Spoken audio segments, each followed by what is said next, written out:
Hello, good afternoon.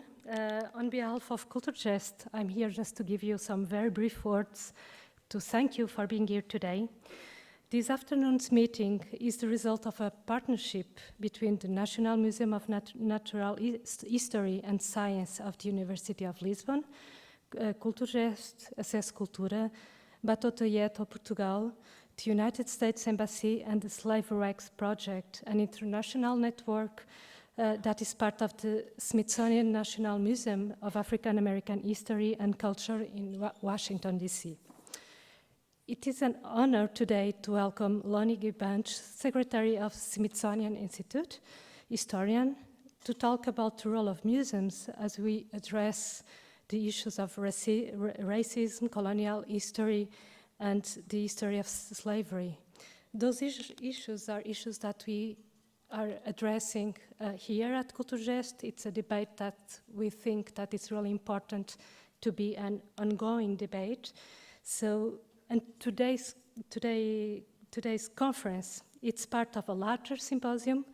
The name of this symposium is Reckoning with Racism, the Social Memory of the Slave Trade at the National Museum of Natural History and Science of the University of Lisbon. Those are only very brief words, so I'll now pass the floor to Marta Lourenço, Director of the Natural History Museum, which will provide you a little bit more context about this session and also to present you our invited speaker and the moderators. Thank you.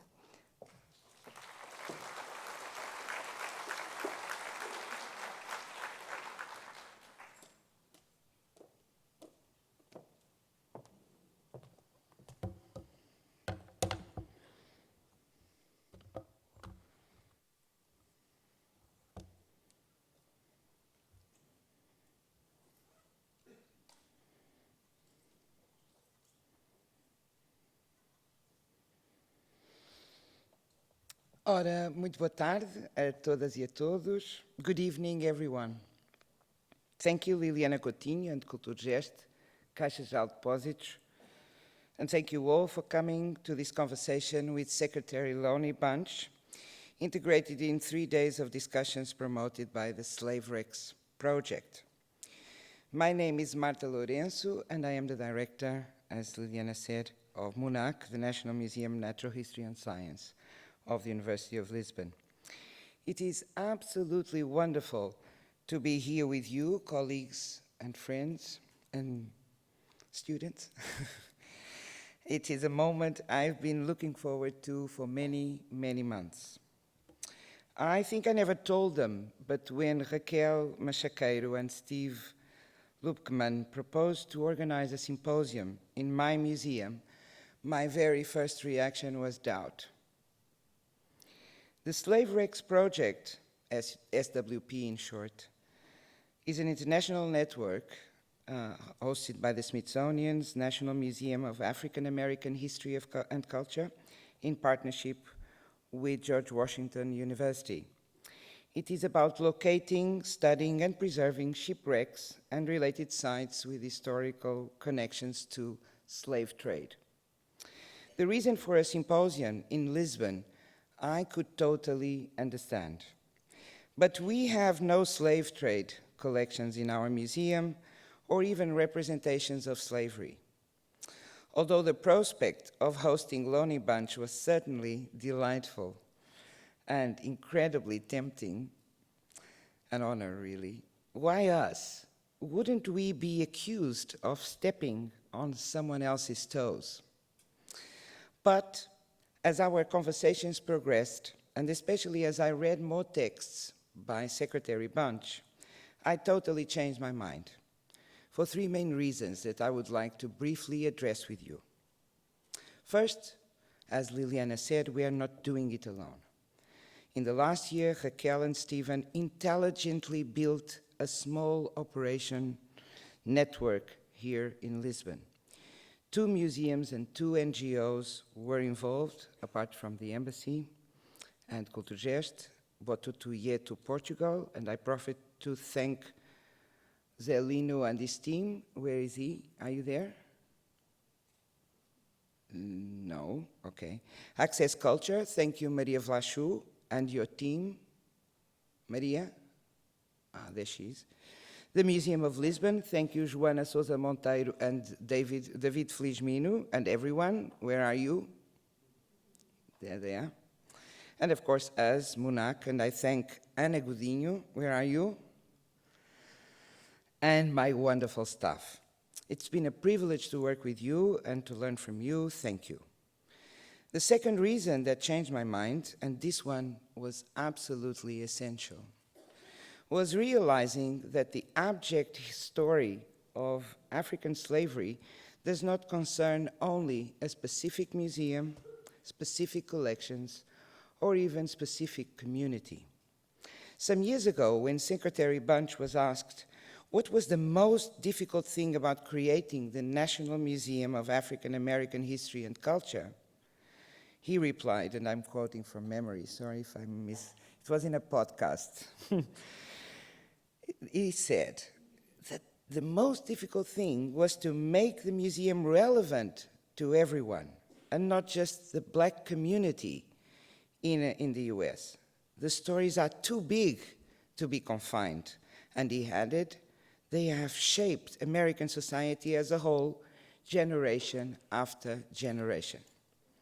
Likewise, and perhaps even more poignantly, the stories of African slavery are too big and have shaped us for 600 years. They concern us beyond disciplinary, political, social, and economic boundaries in Portugal, Africa, Europe, and the Americas. The tangible and intangible evidence of injustice, grief, suffering, exploitation, and death are everywhere. They come from the past into the present, constantly reminding us not only of the horrors, but also of how fragile dignity and freedom still are for many people around the world today. We in Portugal have been working on these issues, perhaps slowly, perhaps inconsistently, and with modest public visibility, but we have. There is recent compelling historiography from multiple perspectives in Portuguese universities, often done in collaboration with African researchers and resulting in a considerable body of scholarship and literature. There are museums in Portugal with incredibly capable and devoted professionals who not only have been working hard in recent years with colleagues in Angola, Mozambique, Brazil, and elsewhere towards the preservation of shared heritages, but have also demonstrated the determination to address openly the complexity of the issues. We have museums associations leading the way, in particular the National Committee of ICOM Portugal, which developed the survey of non-European collections in Portuguese museums, worked with ICOM committees in Africa, and the world promoted debates and publications. Moreover, as it will become more evident on Monday at my museum at MUNAC, we have in Portugal a vibrant civil society, a strong community of Afro-descendants, as well as terrific groundwork done by cultural and social associations. And now also, and if you allow me, Secretary Bunch, we feel that we can also claim your inspiration and your kind support. Sure, there is a world of things to be done. But although late and slow, Portugal can and should take the lead internationally. Our role as museums is to actively promote open and free discussions through our collections, exhibitions, and public programs that enable accurate understanding of history, of memory, of a heritage, and bring everyone together, museums, universities, communities, NGOs, civil society, and the general public.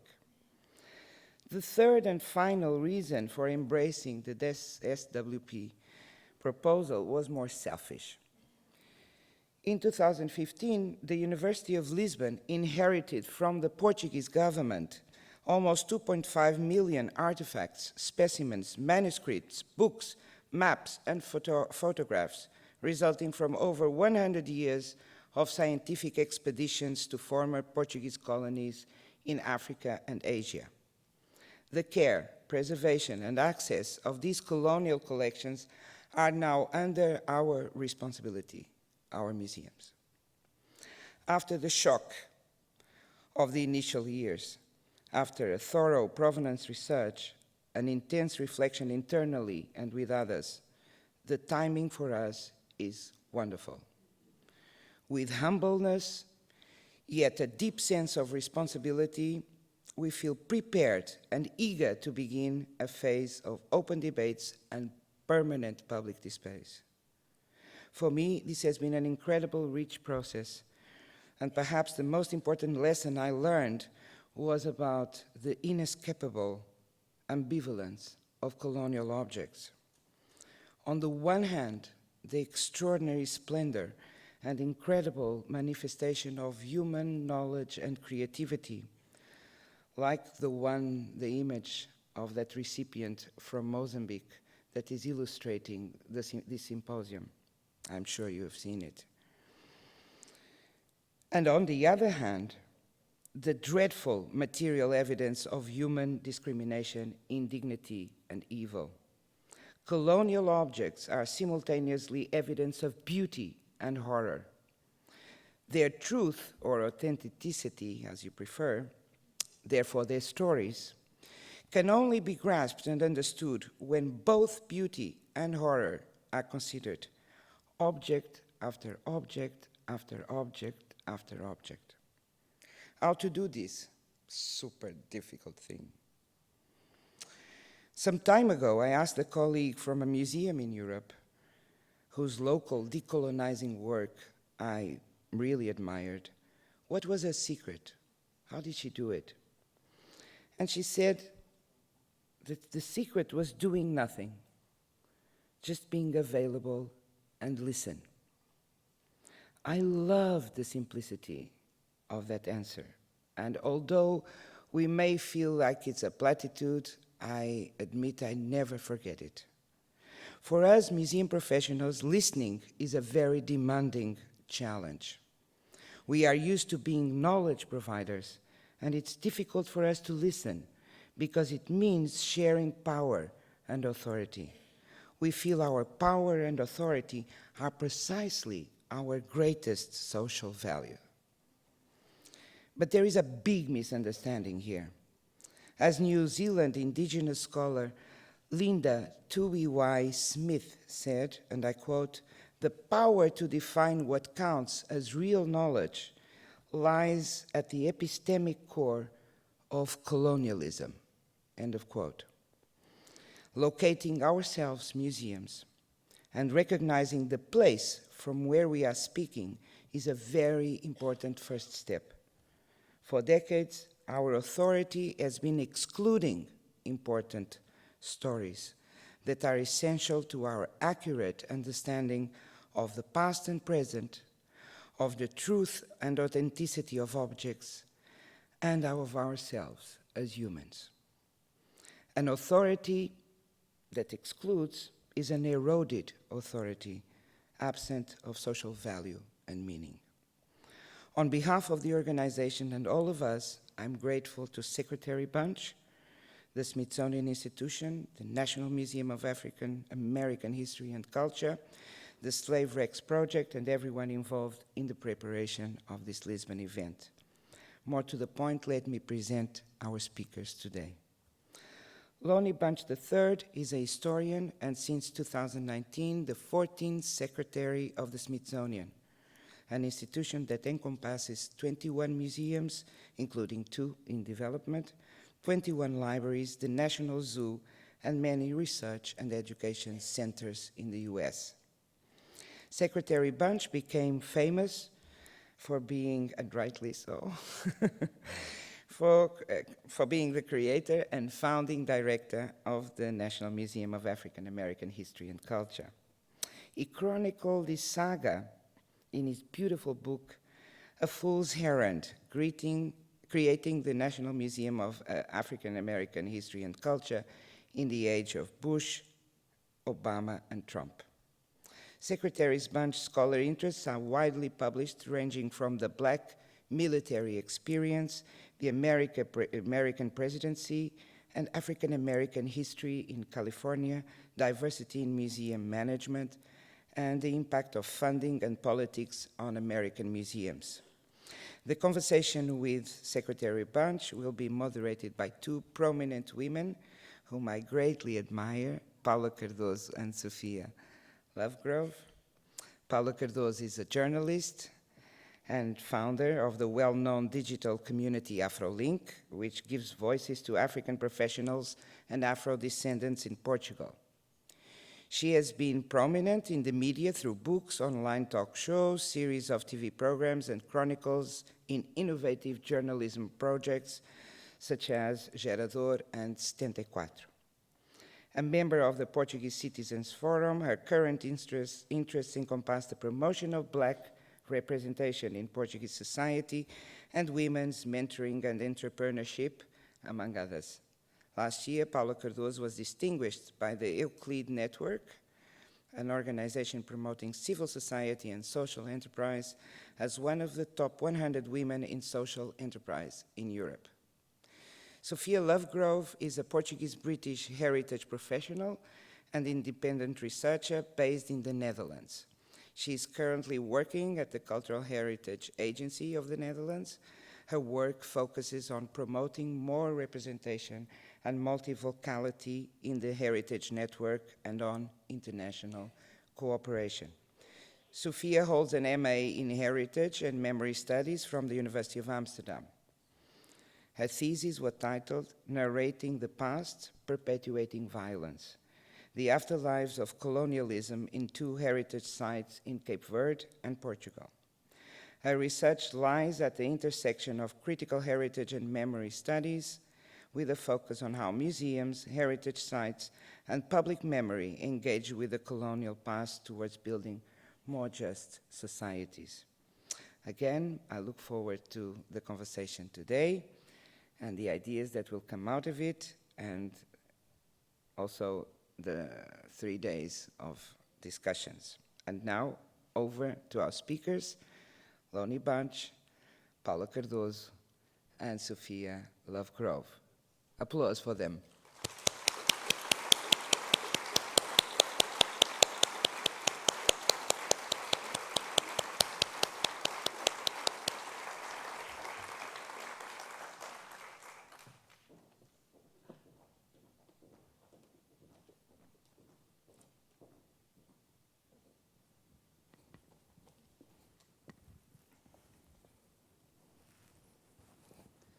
Thank you, Marta, for the introduction and for the warm welcome.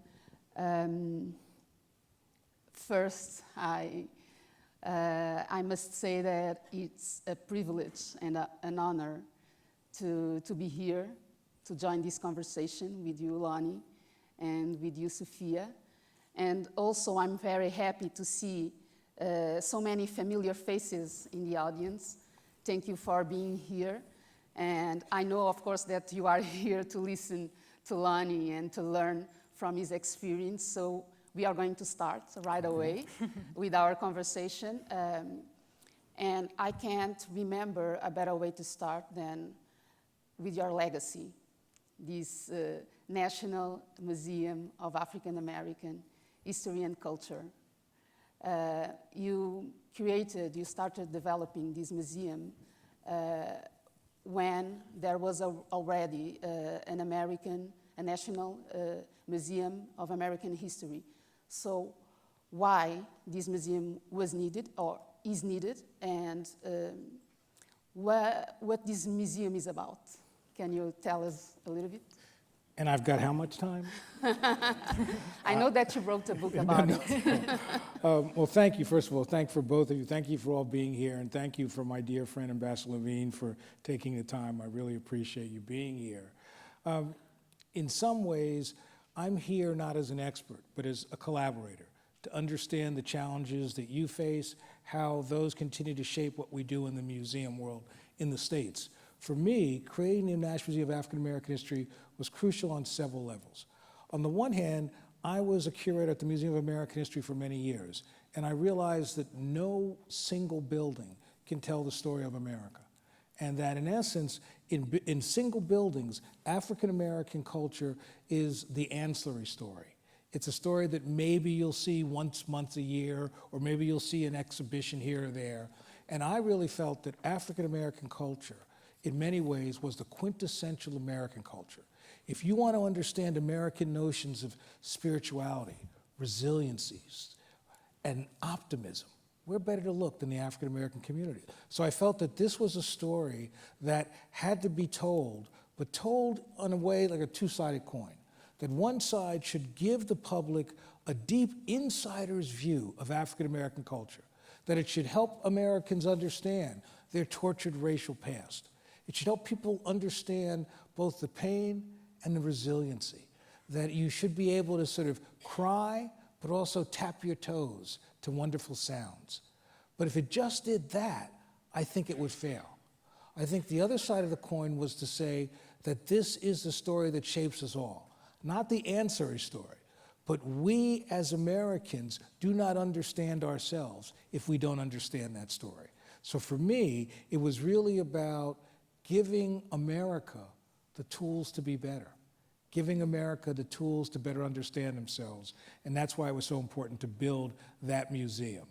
And the museum is really an opportunity to explore history, culture, art, but it's really an opportunity also to understand where it is. It's on the National Mall in Washington, D.C. The National Mall is where basically the world comes to understand what it means to be an American.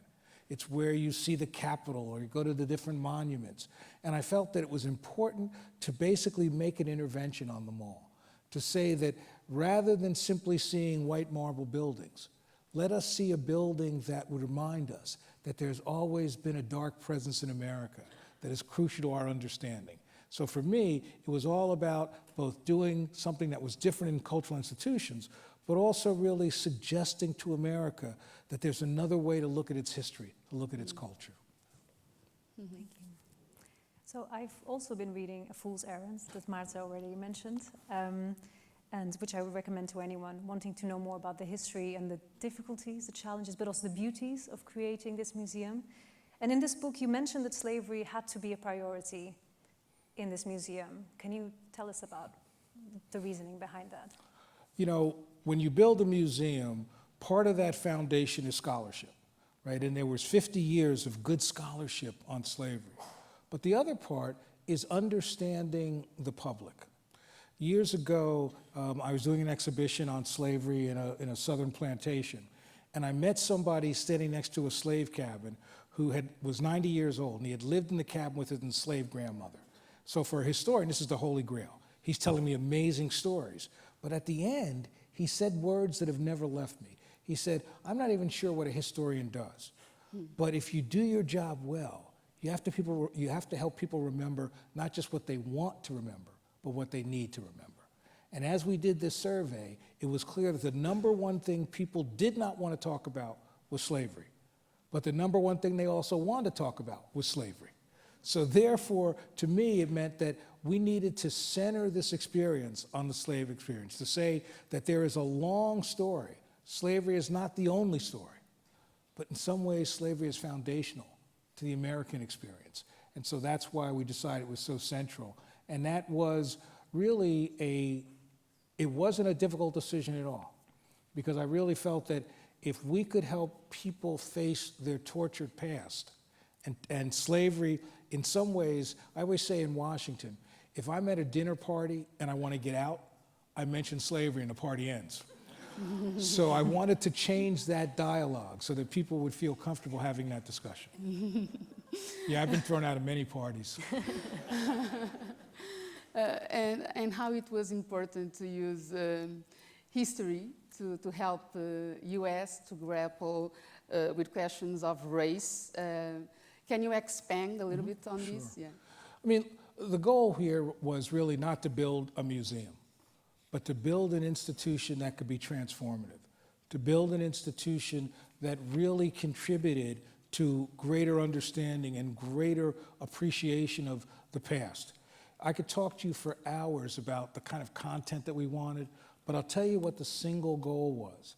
The single goal was to help Americans and whoever deals with this museum, to help them embrace ambiguity. Far too often, museums give simple answers to complex questions, and people look for simple answers to complex questions. So imagine the contribution you make if the cultural institution is really about helping people grapple with ambiguity, understand nuance, complexity, subtlety. That is really exciting. So that's really part of what we wanted to try to accomplish with this. And the other thing was really recognizing that the National Mall is where millions and millions and millions of people would come. And so suddenly this story no longer is in the margins. It's at the center of understanding, and that's what we wanted to try to do. How do you strike the balance between what you were also just saying as a place for crying, for dealing with traumatic histories, very violent histories, very uncomfortable histories, with also trying to be a space for healing, reconciliation, for laughing, for dancing, and that would speak to all Americans that would visit the museum? Well, nobody said it was easy, but the reality is that it really was easier to accomplish than I thought. That in essence, the goal was, first of all, the word I always use was, let's find the right tension. Let's find the right tension between tradition and innovation, the right tension between pain and resiliency. And so as we crafted the exhibitions, we kept asking those questions. What does this tell us deeply about the American experience? How does this relate to those who may not know this culture? But how does, for those who care about this culture, learn something new? So it really was, in some way, mechanistic.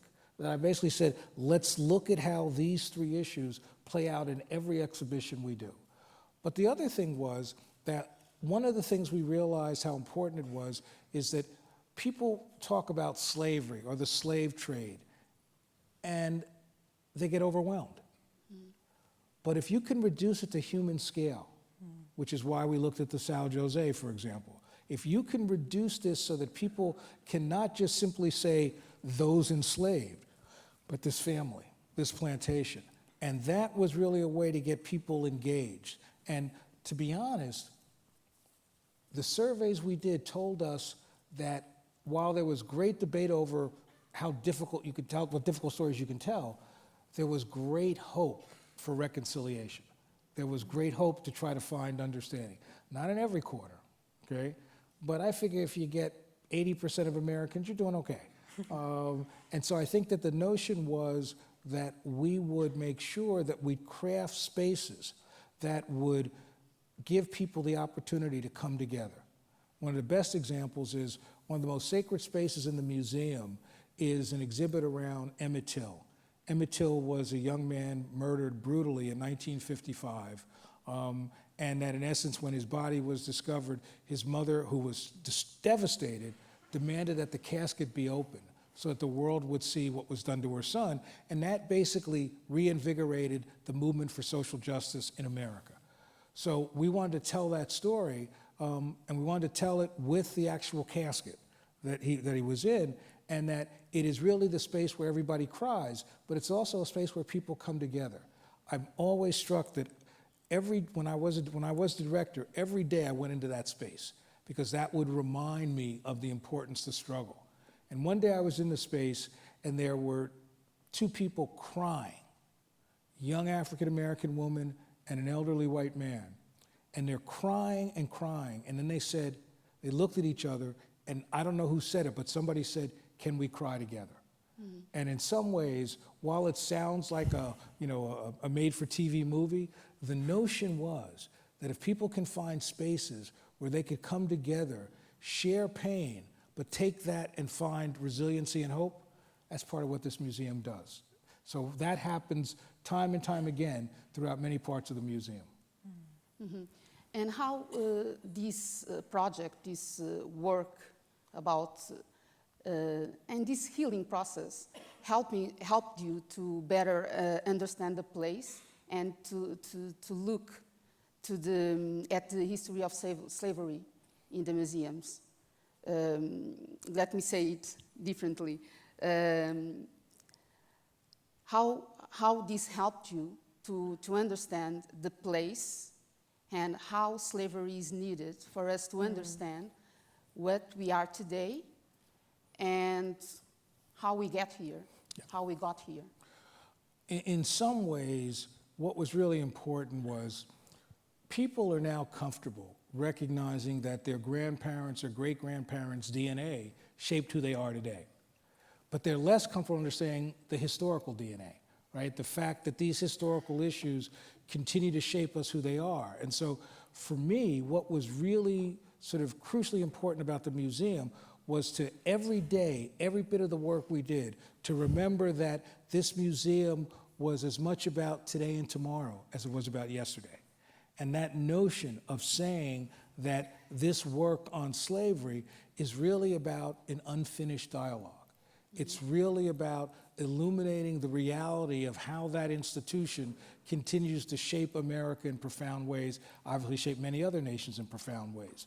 And so if you believe as I believe, that the key to healing is understanding and openness and real good history, that's what we tried to do, is to give people that opportunity to sort of recognize that, yes, you're looking at images from the 19th century, but if you look closely, you're looking at Harlem today, you're looking at Newark today, you're looking at Washington, D.C. So that was really it, that the museum had a strong present tense tint to it, that it really had to be about transformation and being more than an excursion. It had to be a journey of transformation. When we were building a museum, there was a great historian, the Dean of African American History, was in his 90s, John Hope Franklin, and he used to say to me that a museum of this type has to do one thing and one thing only. It has to make sure that whoever goes through it is changed. And that really was sort of our North Star, that whoever went through it, regardless of whether they knew the subject or not, they would be changed by the experience. That ties really nicely into what I wanted to ask you next about the museum's audiences. So it's a national museum, it's based in the US. A lot of the exhibitions and programming relates to the United States history and present-day culture and many issues that are taking place today. But of course, what it deals with is an international story. And if we're talking about racism, that is something that is not US-based. Unfortunately, we see it all around the world. How does the museum balance this out, dealing with an American audience, but also an international audience, and its place also in this international discussion that is taking place? So let me give you some numbers just to get a sense of visitation. The museum has probably now 10 million visitors that have been through it. Of that 10 million, about 40% are non-African American, which makes it one of the most diversely visited museums in the world. 30% of the people who've come to the museum say they've never been to another museum in their lives. So you're introducing a whole new world to many people. The museum has the highest percentage of international visitors of any Smithsonian museum. Partly that is because for many people internationally, their first introduction to America was through African American culture. And so you see that. So we recognized we would have these visitors, but we also felt it was really important to embrace the international piece. Often Americans are really good at talking about what happens between the Atlantic Ocean and the Pacific Ocean to them. But we felt that you couldn't understand this story if you didn't understand it from an international context, whether it's slavery, whether it's the impact of migration and immigration into the country, whether it's the impact of cultural forms that were from other parts of the world that have shaped the American experience. So for us, it was really important to give the people an opportunity to see this as in a broader context. And that was really essential. And there were a lot of debates, not among my staff, but among leadership of the Smithsonian. Why are you talking about international issues? Why don't you just stay focused on America? And I think that the international issues are the way you also stay focused on America.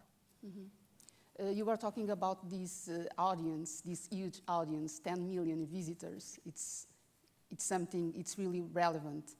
And I'm thinking about this idea of not just being visited, but being valued as well. And I know that you have a lot of stories surrounding or around this idea of people just approaching to you, hugging you, and showing their gratitude. So can you share a little bit about this experience? I seem to be a magnet for 80-year-old women. They always hug me as I'm walking down the streets. I don't get it. But often people come up to me and talk about what the museum means to them. And I was struck many times. Once I was walking on a Sunday and a kind of woman coming back from church. She had her nice hat and her gloves that matched her shoes. And she was probably, she was young, she's probably 75. And she hugs me and says, I just want to thank you. But then she whispered in my ear, but please don't talk about slavery. You've got an opportunity to not engage new generations of young people on slavery. Other times I've had people stop me on the street and say, you need to tell a museum that is a Holocaust museum, that basically says what they did to us. And so we listened to all that. But for me, it was really, the best thing was that I grew up in a town that were very few people of color. And a lot of people I grew up with were racist. Since the museum was built, a lot of people I grew up with have come to the museum. And their reaction of saying how much this helps them understand themselves, helps them understand their experience, and points them in a different direction, tells me that the museum really is that reservoir of possibility and hope that people can dip into. Amazing. Yeah, I got a million stories of people coming up. The worst is the museum was so popular that it was one of the only Smithsonian museums you had to get tickets, right? And so you had to get tickets in advance. So people would suddenly call me and say, I've known you for years, can you give me tickets? The best was a woman called and said she wanted tickets, and I said, I don't do that anymore. I'm the secretary of the Smithsonian, and she's like, hey, I still need my tickets. And she said to me, you have to give me tickets because I was your girlfriend in 3rd grade. Good argument. Now, everybody remembers every crush you had. I didn't know this person at all. But it was such a good lie, I gave her tickets. It's a good attempt. A good attempt. Yeah. True. Or I wish she had called me and I really knew her at 13, but oh well. We would like to turn the attention also to the slave wrecks project that was already mentioned, and quite important ship called the São José Paquete d'África. And the museum was involved in identifying this ship, in studying this ship, which was the first shipwreck with an enslaved cargo on board when it sank. Can you tell us about the significance of this find, of this? I wouldn't say discovery because in the Portuguese context that's quite it's a complex word. No. We've revealed. Yes. Okay. I think that for me, the notion is that it goes beyond the initial find of the São José, although I'll come back and talk about that. It really was recognizing that Americans have a real lack of understanding about the slave trade, the international slave trade. So we knew going in that we wanted to give people this two-sided coin, that one side was the global impact of the slave trade and how the slave trade helped make the modern Europe. And then the other part was to be able to tell the story of the trade itself and what happened to the people, et cetera. But what I struck by was I was giving a talk to a kind of, not an academic audience, about the slave trade, and immediately people kind of glazed over. 20 million people, how do we even figure that out? And I realized then the key for us was to reduce it to human scale. And that's when we decided that we needed to find the remnants of a slave ship. The key was we didn't want to do anything that was disrespectful. We didn't want to create or manufacture reality. What we wanted was really relics, simple relics from pieces of a slave ship. And so we looked for several. We had negotiated in Cuba for several years trying to dive on some sites there. But then we were contacted by someone that I knew and with the Slave Wrecks Project at GW, and we brought our expertise to find the São Jose wreckage off Camps Bay in Cape Town. And while it was so powerful because it was the first enslaved ship you found that actually had cargo on it, meaning 512 people from the Makua tribe, and then we decided that we needed to then go back to Mozambique because the ship had left Lisbon, was chased by the British, basically went around to Mozambique, picked up 512 people from the Makua tribe, was on its way back and sank off the coast of Cape Town. And so when Paul Gardulo and several of us went back to the Makua people in Mozambique, we were struck by it as the most amazing experiences of our careers. First, you've got to understand that we came to this place where the tribe was, and we saw something I had never seen. There was a ramp of no return.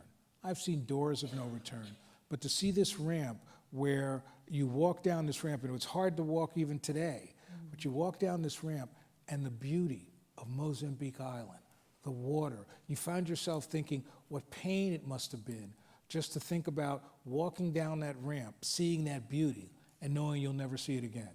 And we've immediately met a young woman in her 30s who came to us to thank us and said, my family had an ancestor on the São Jose, and we say his name every day.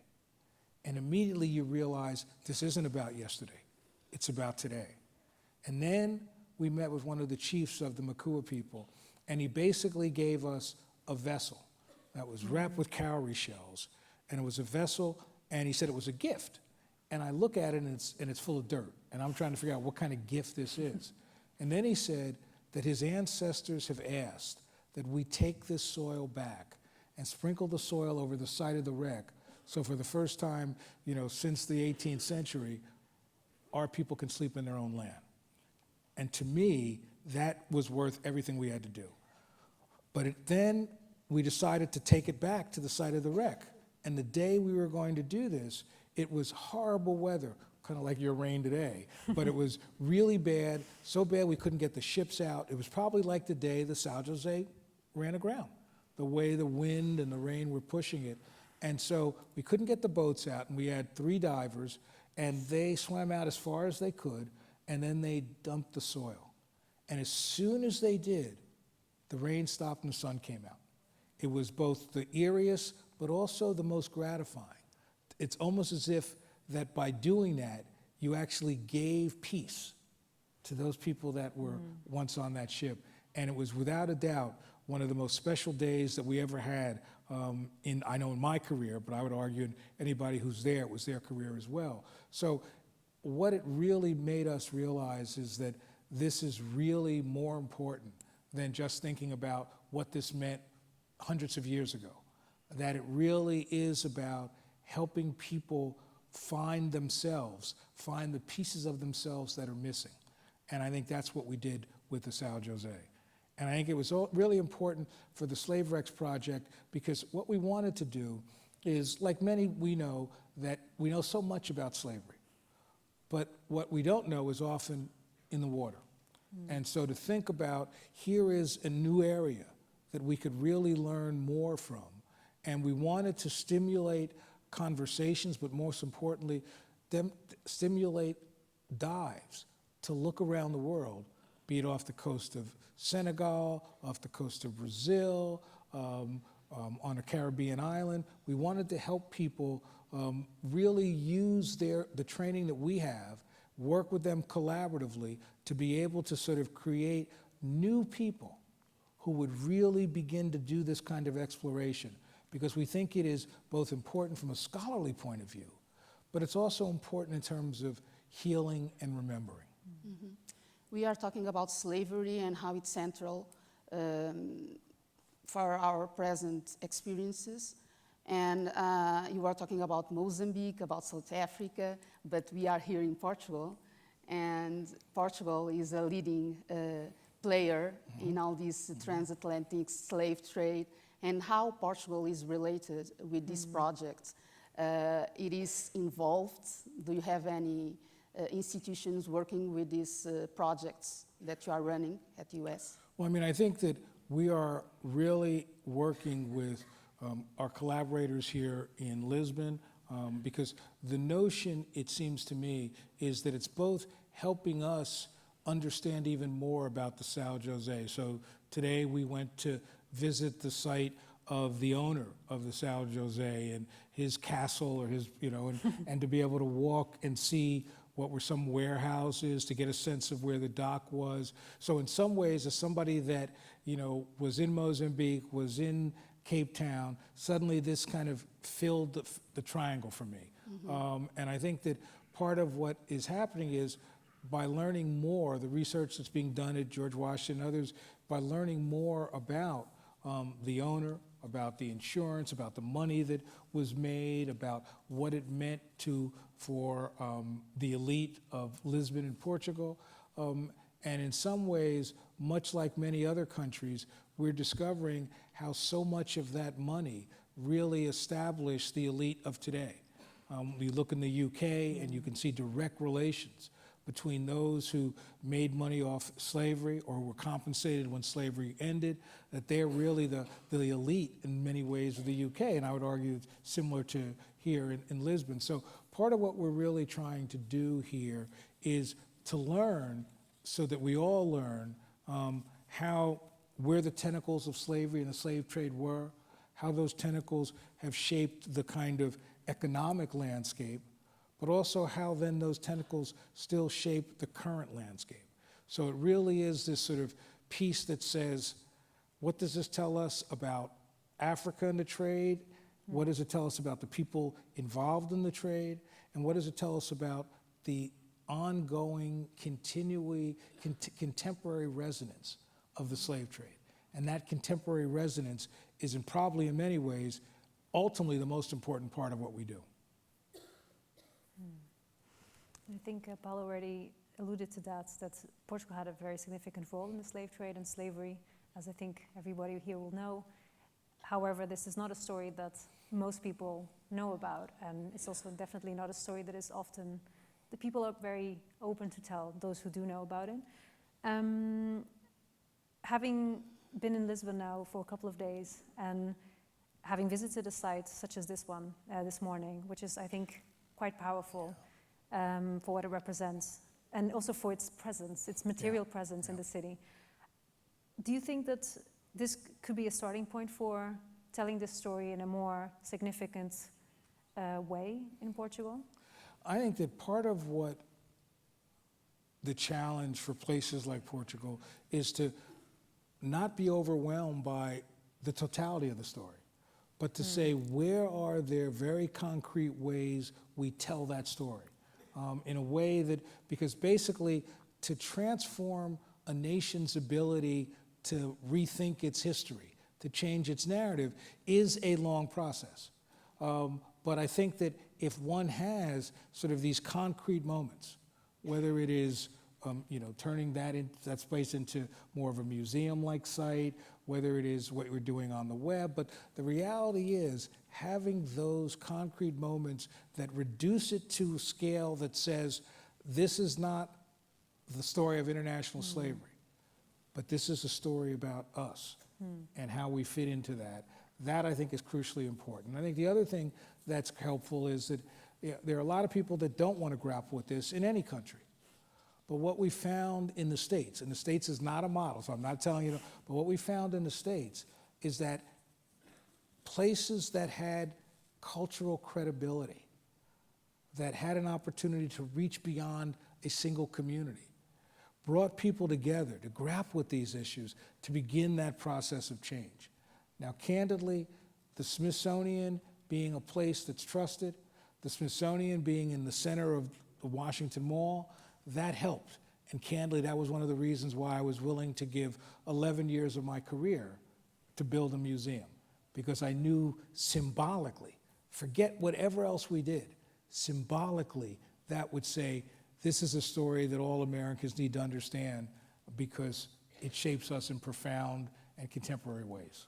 So I would argue it's very similar, is to figure out what are those concrete moments that people can point towards. Yeah. And how can we move forward if we here in Portugal, we don't even have this recognition this national recognition and this public acknowledgement about our past? How can we go forward? I mean, isn't part of the answer making sure you've got the scholarship that are the underpinnings of this, right? To make sure there's strong scholarship, and I've read some of the material, there's good work that's being done, but to really have, sort of generations of amazing scholarship in this arena, and then using that to recognize that that is not enough unless it really is in the public arena. Mm-hmm. And to think about what are the best ways that you would know, that I would know, that would really get this in the public arena. And then the other thing is also, how do you use this to stimulate a discussion at the highest parts of the government, right? Do you have an angel that would be interested in sort of helping to champion this? Because when we built the museum, you could imagine in the United States Congress, there are 535 people, many who thought this was a bad idea. But as you reach out and build alliances and recognize you're going to have to fight politically, that's how we were able to move forward. So I think it's all of the above is part of what leads to this transformative change. Mm-hmm. And how do you see the role of museums to foster this? Well, I am of the opinion that museums that just do history for history's sake are really about nostalgia. That I believe very strongly that museums are a trusted source. So if you're a trusted source, never abuse, but use that source. Museums have the opportunity to help nations grapple with social justice issues, to help nations better understand themselves by illuminating all the dark corners. I think it is less about should museums do it, but more about do museums have the will to do this? And that will is also political will. How do you make sure that boards and governing bodies understand why you're doing this? But it seems to me that if a museum, in my family, the worst thing you could do was miss an opportunity. And I think museums miss an opportunity if they aren't trying to recognize how do they change a national narrative, how do they help reshape national identity. So it is not something that happens overnight, but it is something that can really be transformative, and we see it in many places around the world. And now you are the Smithsonian Secretary, so you are not only running one museum, but 19, and 2 more to come. How it works now? How are the challenges that you are facing occupying this position? Well, when they were asking me if I would be secretary of the Smithsonian, I said, I'm the same guy, so I'm going to, raise the same issues. And that, for me, it's about the Smithsonian, when it's at its best, is the glue that holds a nation together. It's a glue that allows you to understand science, issues of climate change, understand creativity, understand the role that history plays. So I've tried to sort of make sure the Smithsonian has a stronger contemporary resonance to it. And candidly, I became secretary during the George Floyd murder and the pandemic. So basically using both of those to say, how does the Smithsonian help people understand racial violence? To understand George Floyd was not a moment, but part of a long history. And how to help people find, even in the darkest of times, find hope. Because I think the job of the Smithsonian, when it's down to a very simple sentence, its job is to define reality and still give hope. And that's what I try to help the Smithsonian do. And part of that is also taking leadership in areas that the Smithsonian hadn't traditionally been in, such as the whole notion of restitution and return of artifacts. A year ago, I organized a senior group to look at the whole notion of, shared authority and shared ownership and the return of objects. And, recently we returned, most of the Benin bronzes that we have. And the ones that we returned ownership of everything to the country of Nigeria. And then they said, we will give you long-term loan of X. so you can tell those stories. And it was crucially important. There are other people that have done this before the Smithsonian. But the reality is, when a place like the Smithsonian takes that kind of stand, it has an impact. It puts more pressure on the British Museum. But you see a lot of other places, not that I'm competitive, but it really then does allow the Smithsonian to recognize that there are ethical issues that are as important as scholarly issues. And I think that notion is crucially important. And so it really is trying to raise the level of the Smithsonian as it's already considered to be one of the great leaders in museums. It's already considered to be one of the places with the greatest collections. Now I want it to be seen as one of the places that has the highest ethical standards, and it really recognizes that just because we've done it that way for 175 years doesn't mean we keep doing it that way. And so I think that's the challenge of my leadership. It is both build on what we do well. You know, do this amazing research that we do at a tropical research institute in Panama, or amazing work that you all saw that image of the black hole. Well, that was Smithsonian. So to do that work well and continue to do it well, but to recognize that you've got an opportunity to make that work sing today, not just sing for yesterday. And how do you go about, I mean, you founded a museum, you created a museum from scratch, and now you need to handle a legacy of museums with their own histories, long histories. How do you go about also having to change something that already exists instead of creating something from scratch from your own visions? Now that the museum's open, it was easy now to have, say, to start from scratch. But I think the other thing, though, is museums, even though they don't want to admit it, love models and messiahs. And in some ways, the African American Museum has become an important signature institution. And that action is shaping the Smithsonian. I don't have to say a word, but people know what that museum could be and what my position is. I also think, though, that it is harder. There are fundamental discussions we're having with the Natural History Museum, with some of the art museums. But the key for me is to lay out what is the North Star, and then we can work to get us to the promised land. And how, I've talked to many people that work in museums, and there are people with visions, they want change and they want it fast. But there's also the staff that works in a museum for a long time. And how do you take everybody on board? Because change can't just happen if one person has an idea. You need to also convince everyone within the institution why that change is important. Well, I mean, I think in some ways, part of change is being clear and understanding where the vision will take us, why it's important to make this change. What is that? How does that help us? And most of the people, if you have a strong vision and can articulate it, but also that can articulate it through their lens, whether it's a natural history museum, or then people come along. And I think that there are many people in museums who want museums to be the model of possibility. And I think they're looking for people who can help them articulate that, move that in direction. Of the 7,000 people that work for me at the Smithsonian, are they all so happy that I'm pushing them in that direction? No. But none of them say anything to me, no.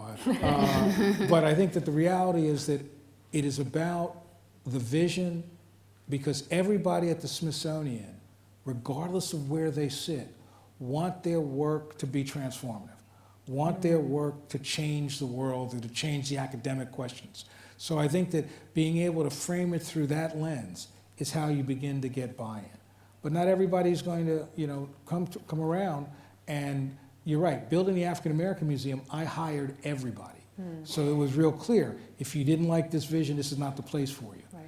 But now what you do is you say, here's the vision, and begin to make sure you do things like return the Benin bronzes so that people see the vision isn't just words.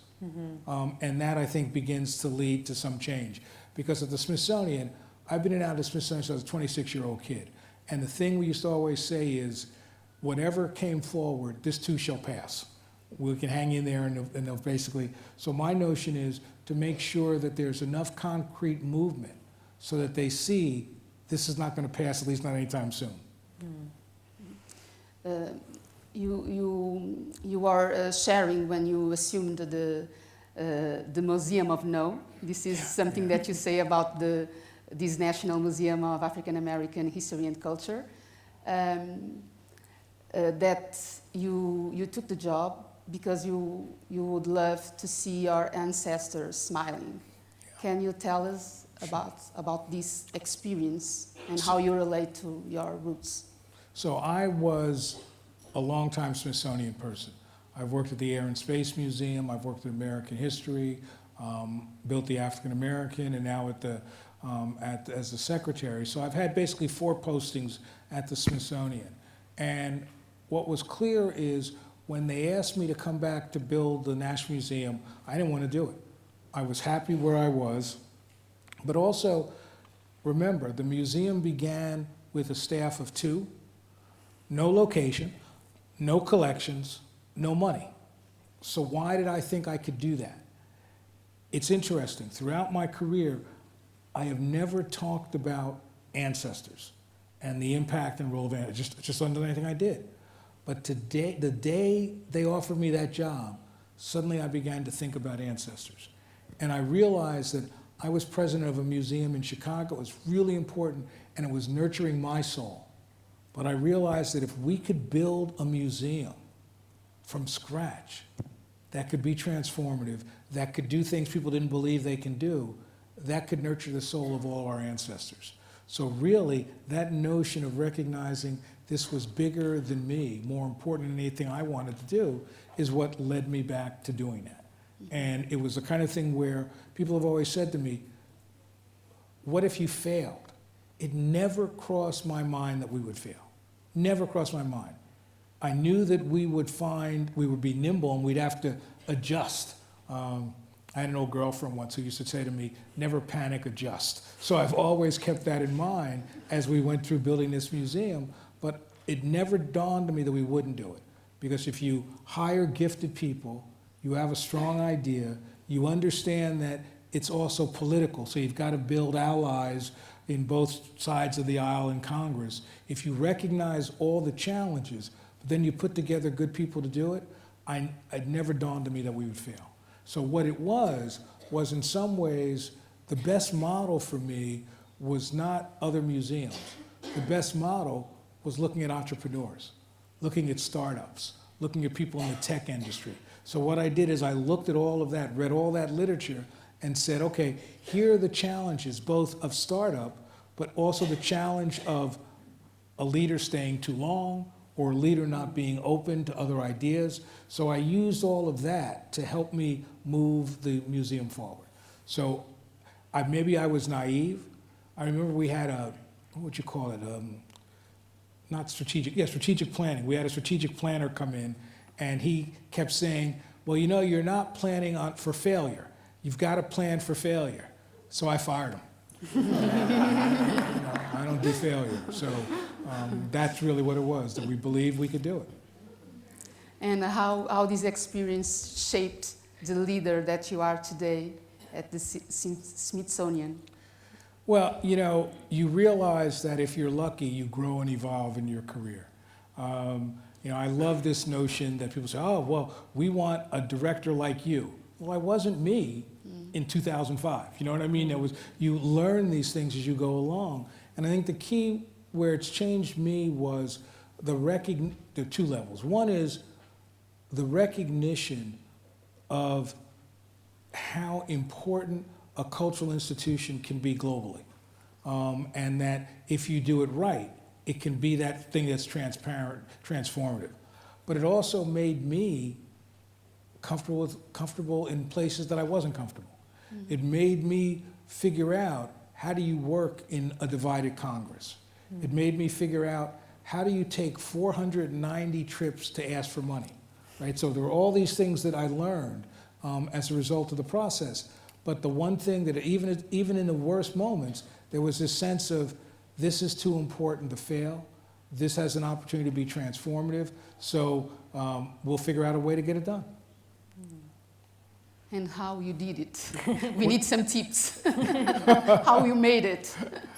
You know, I think it really was. I mean, I'm a vision guy. I think it really is having a strong, clear vision, but then recognizing where are the things, where are the ladders that are going to get you to the promised land? Who are the kind of people? So I was fortunate, you're right, I got to build a staff. So you begin to hire people who believe in this, who, I hired a project manager who was much tougher than I was because she could make sure we had things on time. So it was really thinking about what do we need to get to the promised land of this museum? And that was really what we were trying to do. And also I think, if I read your book correctly, also you have a vision and you also need to make that vision materialize even when it hasn't materialized yet. Yeah. And I thought that was really interesting that you said you wanted everybody, the staff, but also the audiences to know this museum exists, even if it doesn't physically exist. Right. The idea was that the idea for this museum began in 1915. So how could I convince people it was going to happen? Because they'd heard this, it was going to happen in the 1960s and the 1980s. And so when I left my job as a museum director in Chicago, the mayor of the city of Chicago called me into his office. And he started yelling at me, how dare you leave Chicago? How dare you go back to that, what he called the one-horse company town that's Washington? But then he said, why would you leave an established museum to build a project? And so that changed everything. I said, this museum can't be a project. I said, people won't support it. But if you could make the argument that the museum existed from the day I started, whether it was beginning to do traveling exhibitions very early, bringing on educators so that you can do educational material. The notion was to get people excited to say, what a great museum, and you don't even have a building. What are you going to be when you have a building? And so what that did was eliminate a major issue. The major issue was people would say to me, when you're open, come back and we'll give you money. So I said, we're open today. And I think so that notion of saying that we are real from the very beginning and demonstrating it was really the way we would get success politically, but also candidly, it was also a way I could hire gifted people. You can't hire gifted people and say, give me 10 years of your career and then you'll get to write your book. This way, they got to do that work as they're helping to create a museum that didn't have a building. And that would be the one thing I would say every meeting. You're in this great museum, now if you squint hard, you can see the real building. And I think that's what really, got us through. And this process also helped you create a collection out of nothing, essentially. And I remember reading that you said at the beginning there was this idea, how will we create a collection from African American culture and history? And there was this assumption that that would be very difficult. Right. There was an assumption that museums in the United States had struggled to collect African American material. There wasn't any. And so many people were saying you have to give up on that idea. And I was called before Congress and they said, can you find collections? And I lied. I said, yeah, absolutely. But I realized I wasn't sure how to do it. But literally, one day I fell asleep in front of the television, and when I woke up, Antique Roadshow was on. You know this show? And I thought, what a good idea. Let me steal that idea. So I took that idea, and we called it Saving African American Treasures.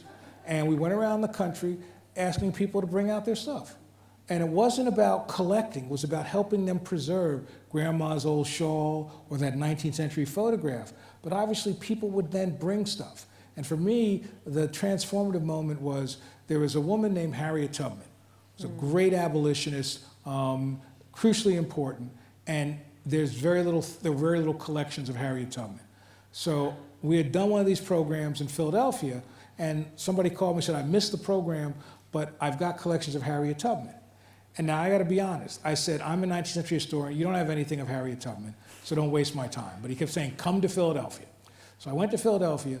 This guy was 6'4", huge, and he had this little box, and he took out pictures of Harriet Tubman's funeral that I had never seen. And I expressed my joy, and he got excited and he punched me. He pulled out 32 things and punched me every time. I'm crying. Now, I don't know if I'm crying because of the pain or because what he pulled out. He pulled out a hymnal that had spirituals that Harriet Tubman would sing when she'd go into the South to alert the enslaved. Or he had this amazing shawl that was given to her by Queen Victoria. And so I'm crying, and I'm also crying because I realize he's going to ask for millions. I got no money. So I dance around it for a while, and I say to him, okay, what's it going to take for this to come to the Smithsonian? And he said, shake my hand. And that was a success of the museum, that America, people believed that this was important, that the time was right. So people gave us collections, things that nobody believed existed. And we were able to collect 40,000 objects initially, of which 70% came from the basements, trunks, and attics of people's homes. So that told us that people were waiting for somebody to say, these collections matter, and that these collections will be seen. And that's really the successful way we built the collections. And how many objects, personal or 40,000. objects do you have 40,000. now? Well, I don't know now because I've Okay. been gone. You know, they don't let me play anymore. But when I left, we had 40,000 objects when we opened. Mm-hmm. And you have some of them that, of course, you already shared this Harriet Tubman history story, but you have another one that you want to share?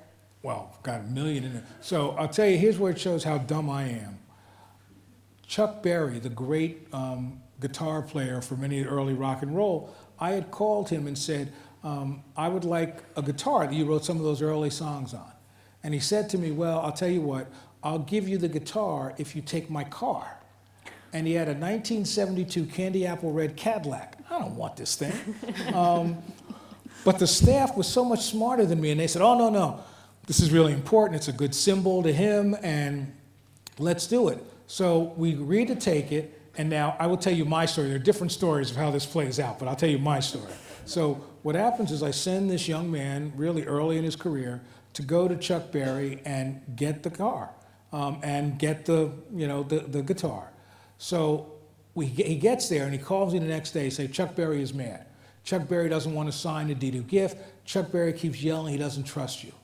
So I get on the phone with Chuck Berry, and I said, Mr. Berry, what's the problem? He said, you work for the federal government. The federal government taxed me too much, so I'm not going to give it to you, unless you get my taxes paid. I'm like, well, Chuck. Ultimately, I said to him, what do I have to do to get you to trust me? And he basically said, have your guy eat lunch with me. So I said to Kevin, I don't care what he serves, eat it, right? And so basically Kevin had lunch with him, Chuck Berry signed the deed of gift, and we got it. And so I was just excited about the guitar.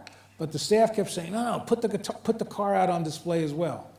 It becomes the #1 artifact people are taking photographs in front of. Wow. Who knew? I was like, keep it, but the staff knew. So the key to being a good leader is to recognize you don't have a monopoly on wisdom.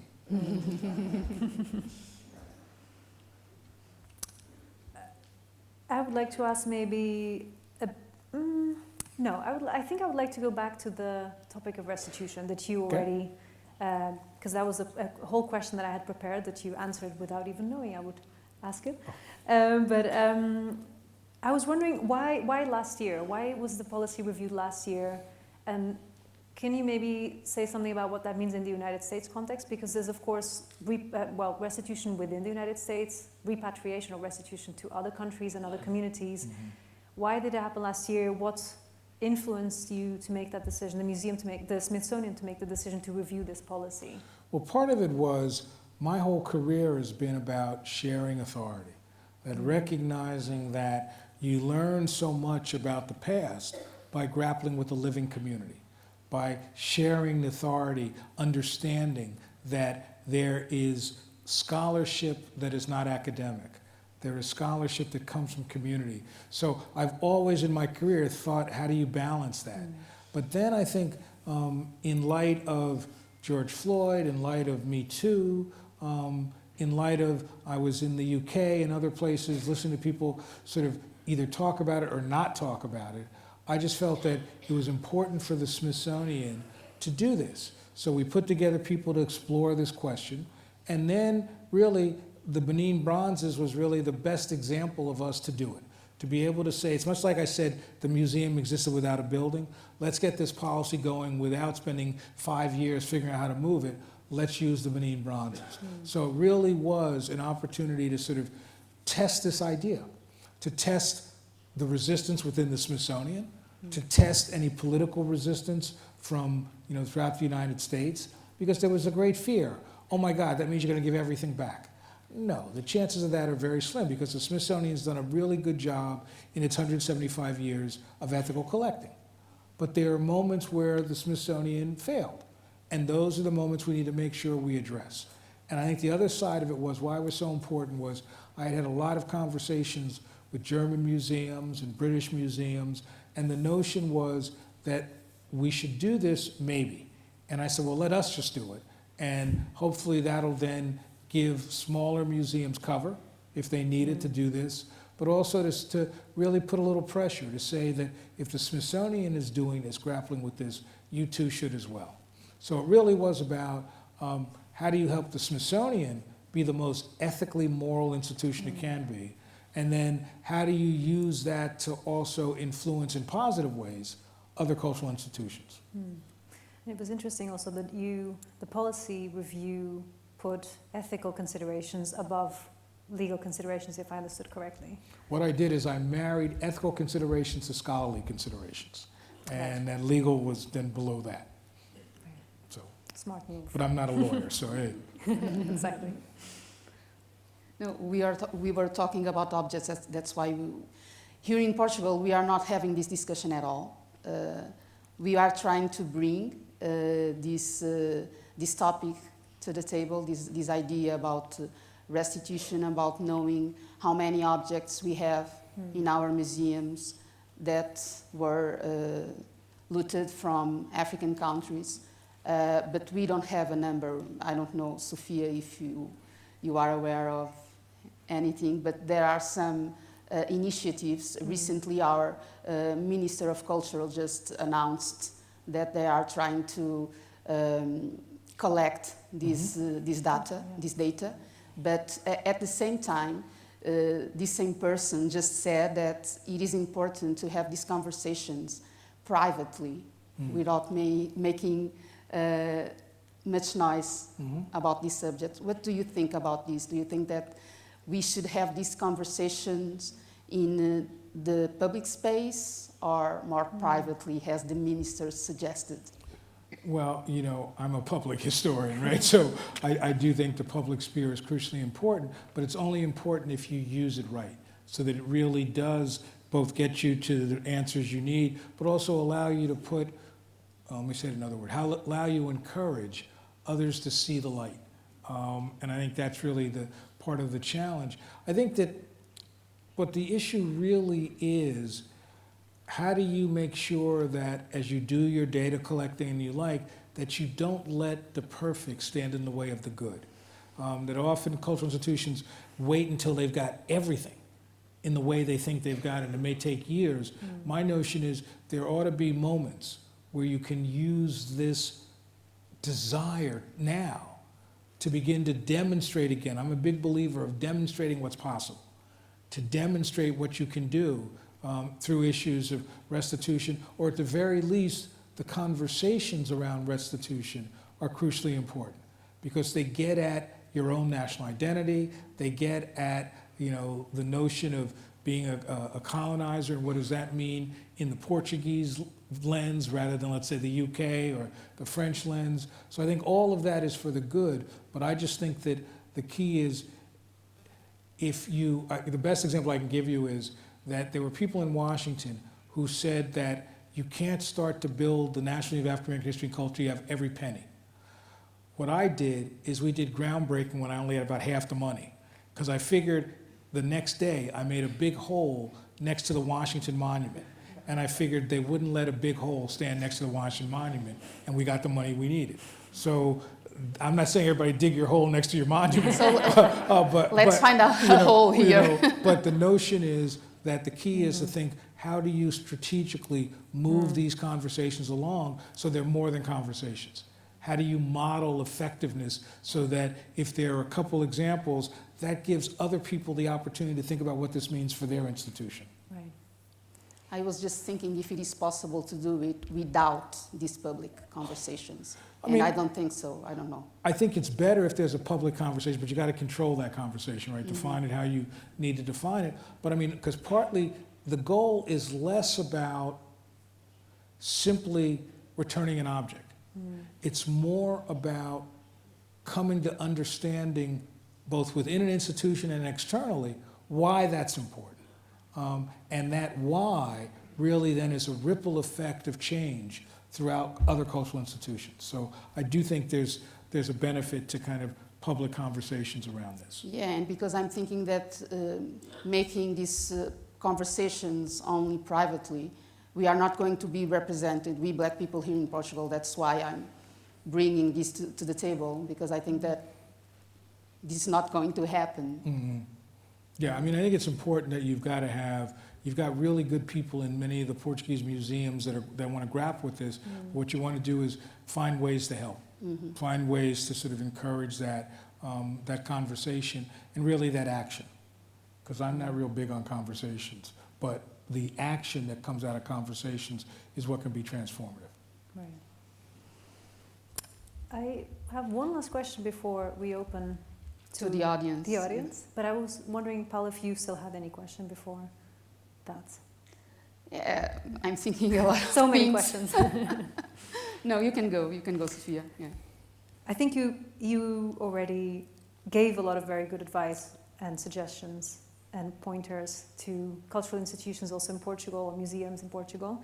But if you could give one piece of advice to those museums that are trying to do this work, or that want to start doing the kind of work that the National Museum of African American History and Culture.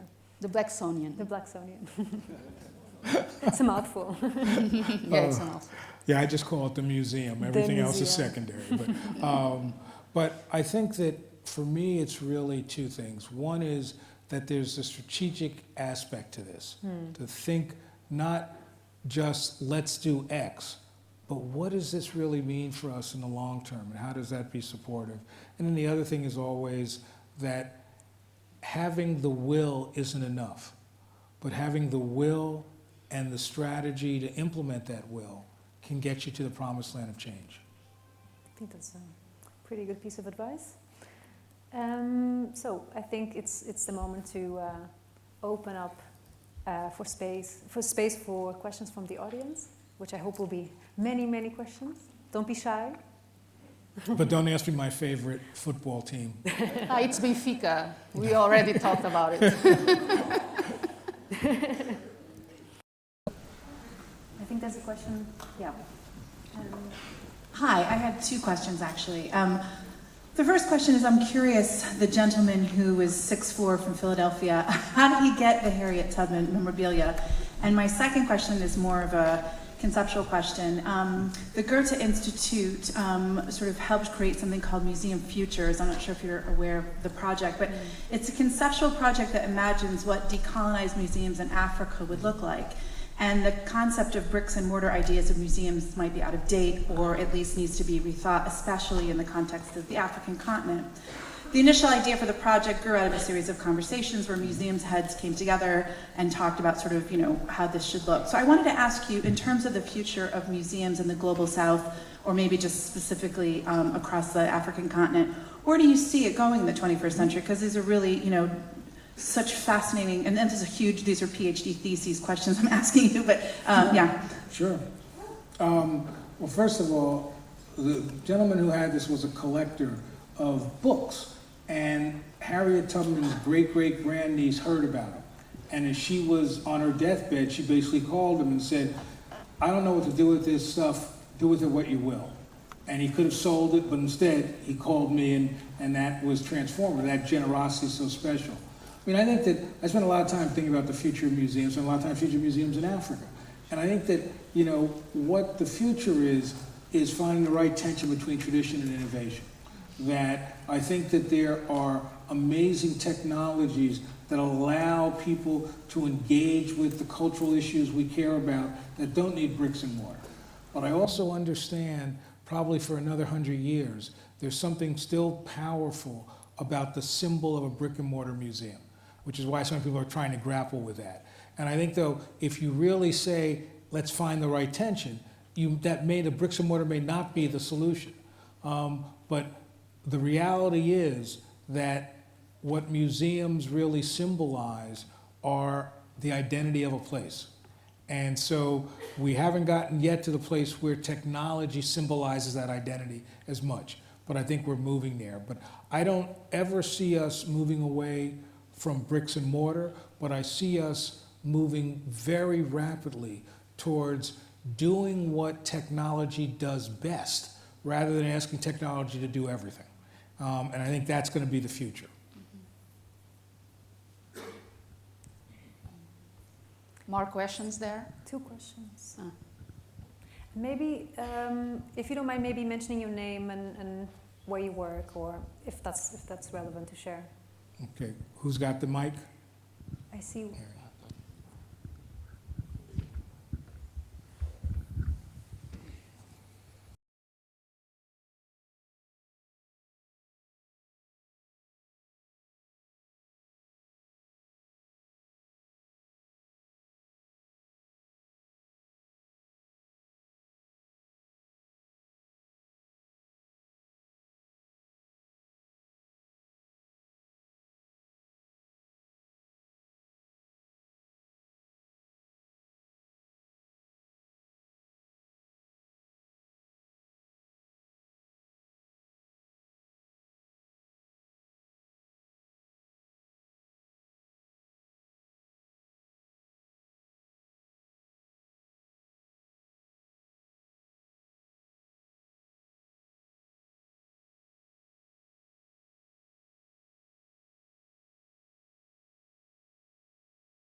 All right, next question. There's a question.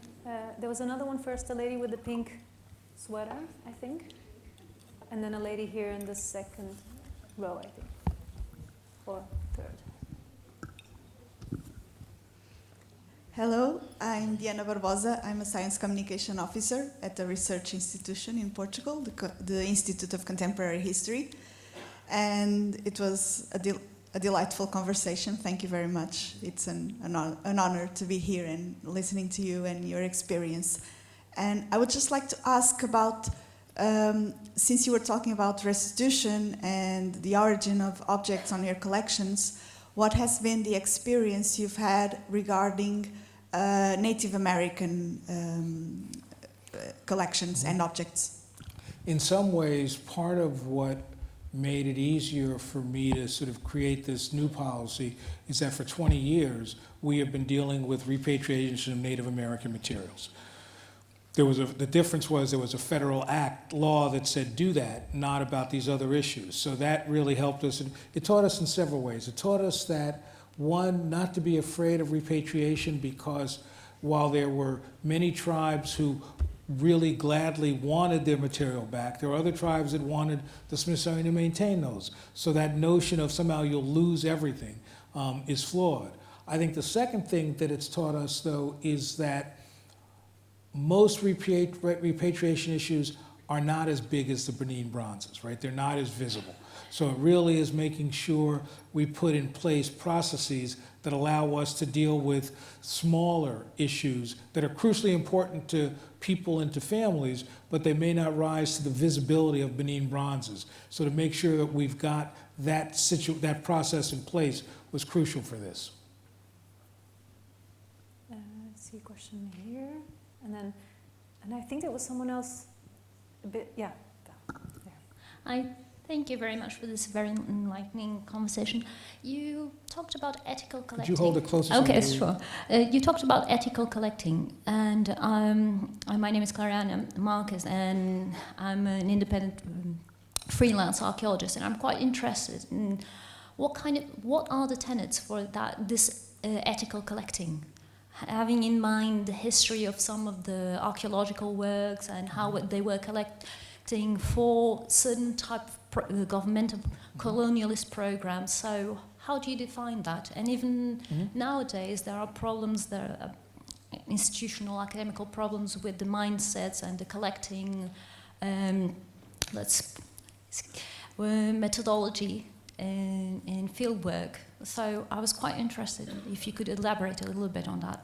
Sure, there is no simple definition of what you want to do. What it is the goal is to look at what is legally yours, what is ethically yours, what is morally yours. And that will change depending upon the conversation we're looking at. And then part of what is really key for me is not even so much how important it is to return everything. What's important is to have the conversations with the people that you need to have the conversations with. So to really make sure that what this is an opportunity to collaborate and share authority. That may mean certain things get returned, but the most important thing is to have those conversations where appropriate with the appropriate family or institutions. And so it's not a one size fits all, it's a one size that says, how do we do the right thing? That's the one size, and everything else is shaped based on what the particularities of that situation is.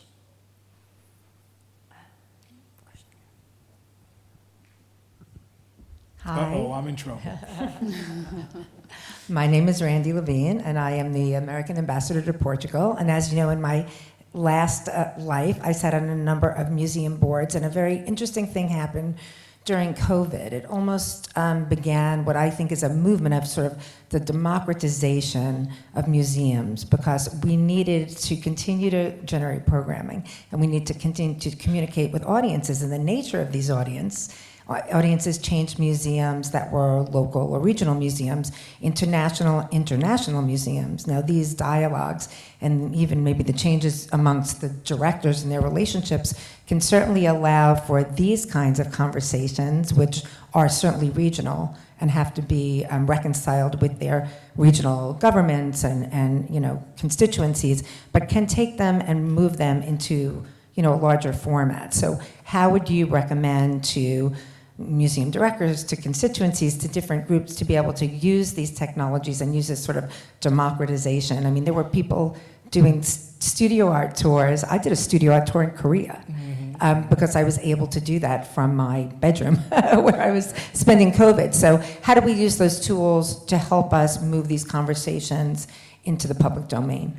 In some ways, what the pandemic forced us, and rightly so, to have conversations with a variety of folks, so that in essence, we would think about how as an institution, we need to engage different communities. So part of what came out for me at the pandemic, for example, is as I began to talk so much to people around the United States, you realize that the Smithsonian didn't pay enough attention to rural communities, to smaller communities. So this then allowed us to sort of create programs that are really geared, first using technology and others, to the rural communities that we hadn't reached out to before.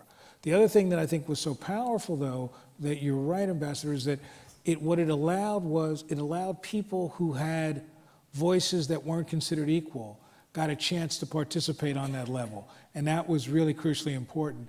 And for me, what was essential about the role switch to technology is that it allowed me to spend at least one meeting a month with large numbers of museum directors from particular countries, whether it was Irish museum directors, Italian museum directors, and that really stimulated a sense of shared vision of what does it mean to deal with social justice issues. So I think in some ways, it's really moved the institution along in profound ways, and it's given equal volume to some people who traditionally didn't have that volume.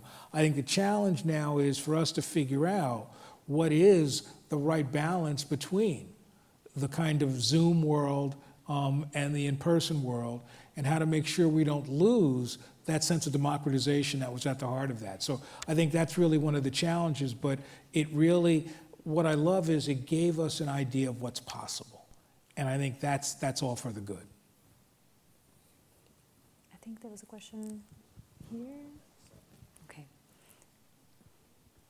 Oh, hello. I'm Rodrigo Cardoso, and I'm a high school senior.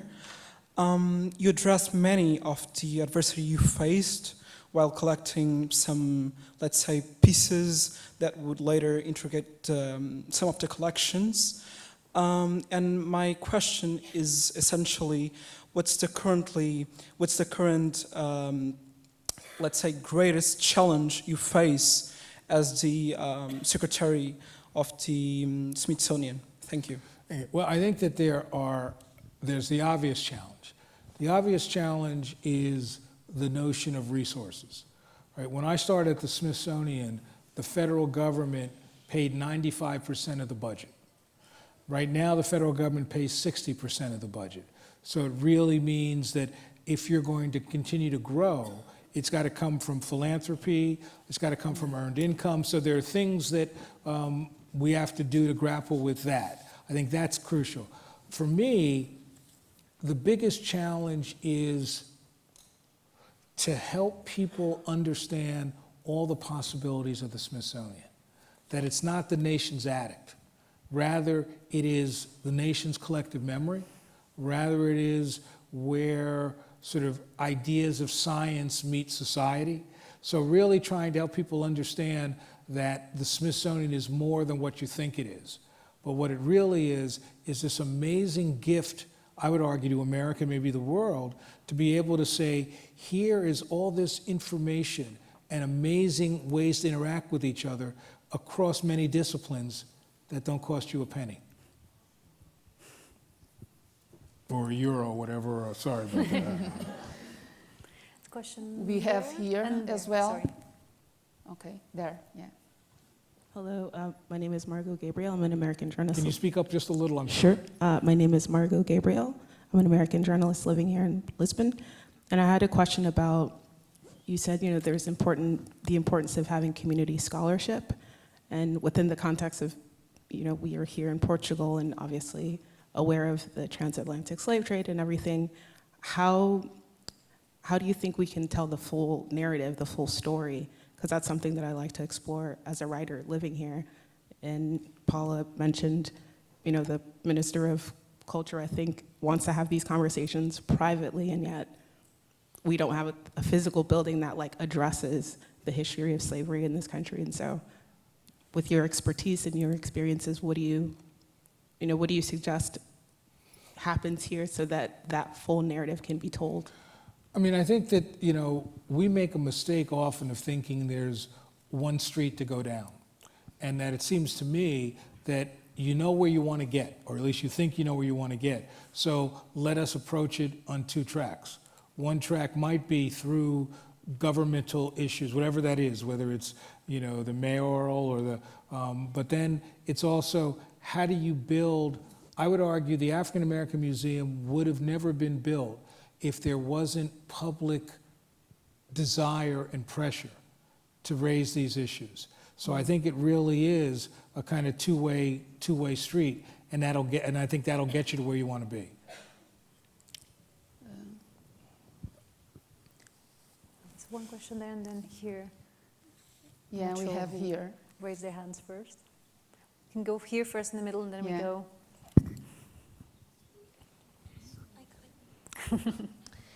Good evening. My name is Diana Tavares. I'm a journalist for RTP Africa. I have a question of these conversations about engaging civil society. We have a little problem sometimes with young people and people in general in learning their history, in engaging them, for example, in history class. Young people will not pay attention in history class, but then they will watch a Hollywood movie about an historical character filled with creative liberties and misinformation. And the same hesitancy to engage with museums we can also find with young people. Any tips for that particular difficulty? Because we are here talking, but if we don't involve the non-academic community, these conversations will stay in symposiums. They will not go for the public sphere. I think it's several things. I think it's, first of all, museums rethink what museum education is, right? In some ways, I'm married to a museum educator, so I get beat up when I go home when I say this, but that often what happens is museum education doesn't help people in the early grades trying to understand who they are and to rethink that relationship. So at the Smithsonian, I actually created an undersecretary for education at the primary level because I thought that was something that we needed to contribute to. That was crucially important. I think the other piece is when we built the African American Museum, we spent a lot of time thinking about youth engagement. And what we discovered was that the initial response was, well, everything is driven by technology. What we found is technology was the way in, but it wasn't always the answer. And that many of the young students we grappled with, I remember they said to me, they had never seen the authentic. Is that really real? And so we use technology around different subjects to get them engaged around the real objects, sometimes coming to the museum, but often virtually. And that has really been a successful way. But I think the biggest challenge is to rethink the role of education in museums and whether or not, in the United States, museum education is always considered kind of soft education and informal education. I think with the challenge of education today, you can't be soft, you can't be informal. So really rethinking how you're a real partner with the educational systems and the educational challenges you face. And there was a question there. We have here. I think that question was already... I'm not sure because Beatriz is waiting for a long... Oh, I'm sorry. Okay, thank you. I don't know if the microphone is on, it's really on. I initially want to thank you for the lecture, for talking us about the museum, the Smithsonian Museum. One of the things that you told us, it's very important to have this place where Black people can have their memories about all the struggle of Black people around centuries, beginning from slavery till the contemporary racism. Well, the question I wanted to ask you, because it's a problem that we have here in Portugal, it's a denial of racism. There is a situation around the institutions, around the public space that says that racism doesn't exist in Portugal. So when we think about colonialism, we transport colonialism to other places, to the places in Africa that were occupied by Portugal. We don't think about colonialism in our own country, how that our museum still portrayed colonialism and keeps colonialism in the present. So the question I wanted to ask you is how can we, how the museum can help us to restore this social justice, to overcome the condition that racism creates for Black people, the poorness, the incarceration, all these problems that are they are more they overwhelmed, represented in the Black communities. How that museum talks, gets in this dialogue with these struggles that Black people has today in contemporary. They are the poorest of the poorest. They're still more incarcerated. All these questions, how the museum thinks about the situation of Black people and propose this transformation and this healing that you are talking about. You know, I think you've raised two crucially important issues. One is the role of cultural institutions in recognizing the opportunity they have to be these collaborative forces with a variety of communities. Rather than as, okay, I've got to do it, it is really something that makes you a much better institution, and also obviously builds new audiences, because I really do believe that when there are issues that are at the heart of debates of national identity, museums can play that role because they're trusted if they reach out. The challenge has always been that often museums, they do it in a way that's ad hoc. One program, one relationship, rather than recognizing that this is, if you're going to do this, it's much like building collections. It is a long-term, mutually reciprocal relationship. So to recognize how crucial that is part of it. The other piece is this notion of sort of how does Portugal define its national identity, right? The notion that there are, as we were talking about it this morning, was it this morning? Was it yet? I can't remember where I am. But this notion that Portugal looks back at the golden age rather than sort of grapple with where they are today. And then this notion of recognizing that it's not just France or the UK or that really is still grappling with the challenge of race and racism today, but to recognize that how is that going to be played out? I mean, it would be very fascinating for me to see an exhibition that talks about the history of race and the contemporary resonance of race. Just to be able to, because the problem is we don't make the linkage, and I think the linkage is crucially important. Are there many museum workers today here? Maybe someone will take up the challenge and create such an exhibition? Yeah, please, because I'm done. I'm not building a new museum, so it's on you now. Question there, yeah. Hi, my name is Jillian Bentley. I'm an art historian of art crime and cultural heritage protection. So first off, thank you. This has been really informative. You spoke a bit about creating this collection from the ground up. And my question was, what were the standards or the questions that you asked as these items entered that collection, and how you came to the decision that it was important that these stories be told? I didn't hear the last part. Yeah, just what was the standards and the questions you asked that told you these were important items that needed to be in the national collection? Well, I think that partly it was, the way we did this is because we didn't have collections, but we couldn't just wait to have collections. So what we did is by bringing together scholarship and public issues, we actually framed out, I used to use large yellow sheets of paper, and we'd make circles. that we're going to tell the story of X, right? Whether it's the Civil War or the Civil Rights Movement or migration. We're going to tell these stories. So we agreed what the big stories were. But then we said we won't know how to tell them until we find collections. So as we went around the country, we also, one of the criteria was, does that either fit within the circle we've created, or is that such a powerful object that it changes the way we do things? So it really was this iterative experience. I described it as, it was like going on a cruise at the same time you're building the ship. And that was the real challenge. So it really was that. And then it was all the standard criteria, right? Is this significant? Is this the best object to tell that story? But we also said, let's be flexible, that there may be objects that may not, either because of provenance or may not because of condition, may not be what you want in a perfect world. But my notion was that I don't know any museum that's perfect, and I'd rather have an imperfect artifact if it resonated, changed, it had meaning. And so that's what we did. And I think it was the broad notions of what we wanted to do. And then obviously we had a long criteria of people looking as a committee, what are these objects, do they really work?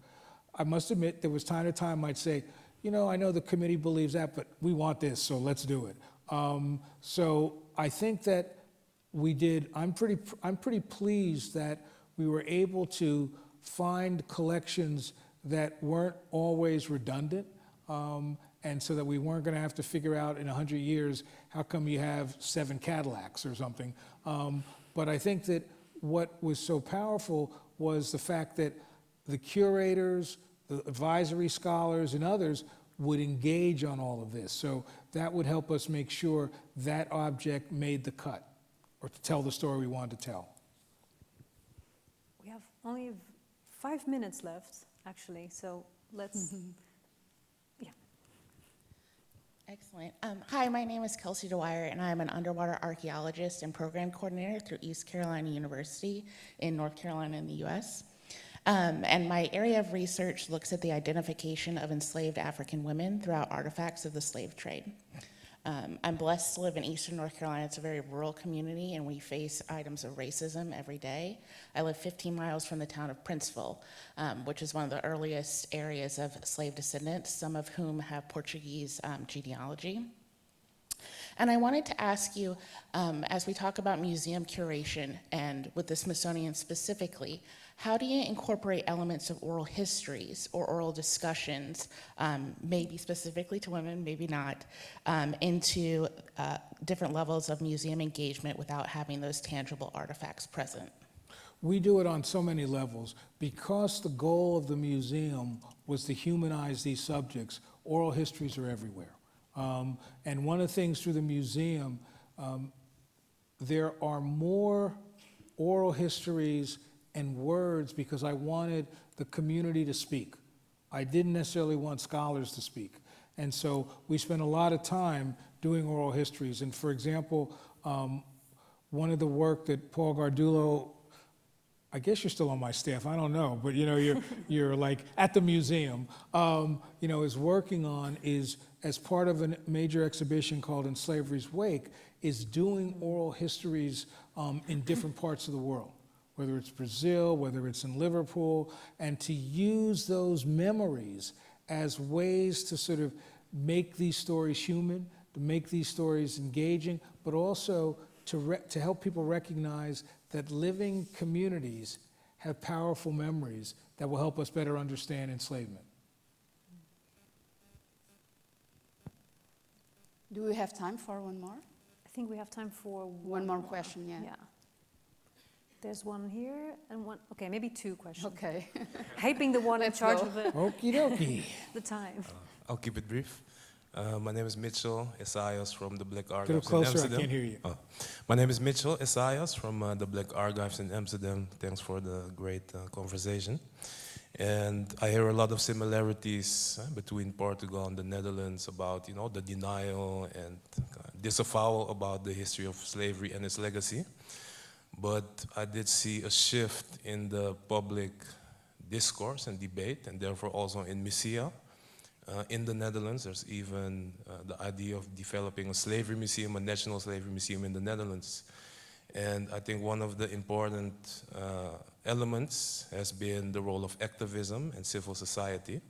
And you mentioned it very briefly, the role of the public pressure, but also the political realm. So I was wondering if you can elaborate on that, the role of activism and the public in shifting that change. Sure.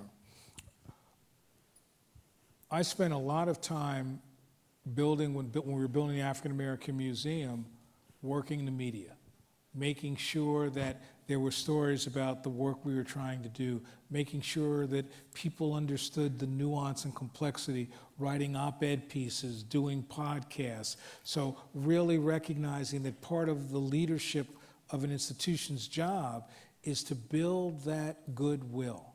And so I always argue that being right isn't enough, being smart isn't enough.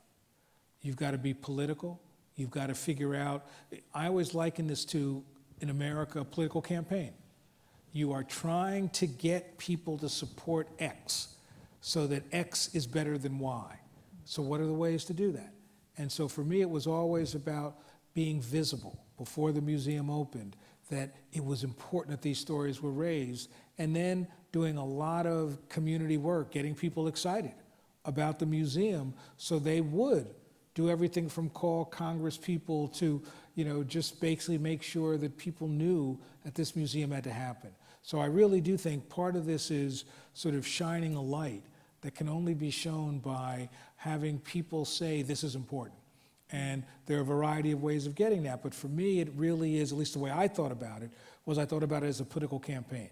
How do you build grassroots support? How do you build governmental support? What are the ways that you use the media to shape the discourse? And how do you then make sure you've got a relationship with the variety of media so that when you are criticized, you have other vehicles that will allow you to respond? Because you're going to be criticized. That's a given. And what you want to do is make sure that you're not at that moment going, oh my God, how do we get the message out? But rather you can reach out to X, Y, or Z and make sure the message is told. And there was, I think, one last question. Yeah. Hello, my name is Federico Duarte. I'm a design critic and curator. Thank you for the inspiring talk. There's three of you, by the way. I was taken by your idea of finding the right tension, and I was wondering if the right tension of the museum you created was the tension between power and resistance. And if that tension is on its own wonderfully subversive, but also if that is the real legacy of the museum, and if that is embedding the idea of resistance in the idea of being American, because that's what the Smithsonian is also about. So I was wondering if you can elaborate a bit on that, and if that on its own is able to re-signify all the objects you have in your collection. So is everything, me being a design person, not only the objects themselves, but the agency that was involved in making and designing those objects.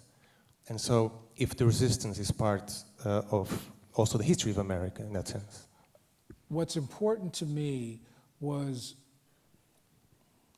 my goal was to create new generations of activists, new generations of people who could see a historical moment, or to see how 17-year-olds were instrumental in the civil rights movement, so that new generations would say they have, not that they can, but they have an obligation. And so embedded in the museum is the notion that the ideals of America are amazing. But how do you make a country live up to those ideals? Part of that is through protest and voting and so that was really, even though I didn't say a lot of that publicly, that was really at the heart of what we wanted to do. We wanted to recognize that even when one perceives to be powerless, one has power. And so this really was an opportunity to sort of get people to believe that change was possible, get people to draw from the amazing stories of the past, but to get people to realize that it is incumbent upon them to sort of carry the water for the next generation. So, yeah, it was an activist museum. I didn't say that until after we opened, but that's what it was. Thank you. Thank you. Thank you. Thank you.